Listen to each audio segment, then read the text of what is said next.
Hey guys, welcome back to my YouTube channel. In today's video, I'm going to show you how to cut a video on CapCut Mobile easily. First, open the CapCut app and tap on New Project. Then choose the video you want to edit and tap Add. Once your video is on the timeline, tap on it to select it, and you'll see editing options appear below.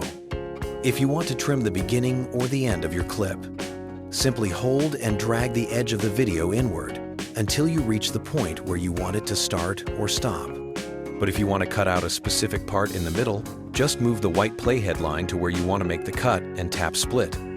Now, move the playhead again to the end of the part you want to remove and tap Split one more time. Select the part in the middle that you don't want and tap Delete. You can also zoom in on your timeline for more precise cutting. And when you're done, make sure the clips line up smoothly with no gaps. Once everything looks good, tap the Export button at the top to save your edited video. That's it. You have learned how to cut video on CapCut Mobile and say thanks for watching. Don't forget to like and subscribe for more.